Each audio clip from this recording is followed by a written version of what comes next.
He was a genuine writer, a genuine intellect. He was such a literate man, such a well-read man. His grammar, his language was artful and perfect. If I'd have gone to college, I'd have been a writer much faster in my life, and probably a much better one, because I wasn't sure of grammar or English or anything else. You're better educated than a lot of college people, you know that. I'm not sure of that. I think because you've read all your life and you've made a big point of educating yourself. I was one of the first contributors to the New Yorker magazine under my name, which is Julius Henry Marks. I was much prouder of that than I was in any play I'd ever been in, or in vaudeville, or in movies, or any place else. I always wanted to be a writer. Yeah. I hate to think of you being solely a writer, though, because then Captain Spaulding would have been played by Lloyd Nolan or something. It wouldn't be the same. Groucho pretty much avoided the legendary Algonquin round table of witty people.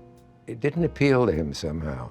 I can sort of remember his saying, they often came with prepared lines. And he said it was sort of like opening an oyster and finding a cultured pearl. You're very highly regarded among the literati. It's not that you write well for an actor, but that you write well for anybody. I wrote for an actor a few weeks ago, but he didn't come on. No, I guess you'd call what you'd call a self-made man, which is a sad description of a man. You know, I didn't finish public school. One of Groucho's greatest honors was when the Library of Congress asked for his collected letters. That meant everything to him. Do you know that I have a book in the Congressional Library in Washington? Did you know that? Well, it's a book of letters that I wrote. Yeah, your book of letters. Letters that you were included in the letters, and Fred Allen and Thurber and T.S. Eliot and Benchley and practically every notable in America. I didn't actually get into the book, but I have letters from you. But I just missed the book somehow. I have letters from you, which are much better than mine. I may do another book on your letters.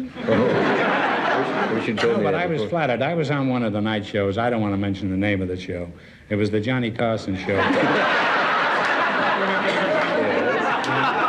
I had mentioned that I had written a book with all these notable people on.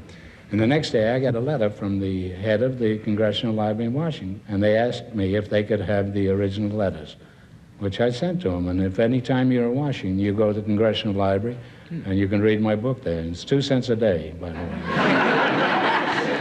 This is true. I'm probably the only actor in the last 40, 50 years that had a book in the Congressional Library. Well, I'm very proud of that. Yeah. And they say, you know what they say, self-praise is no praise. Well, let's forget this and get on to something dirty or obscene.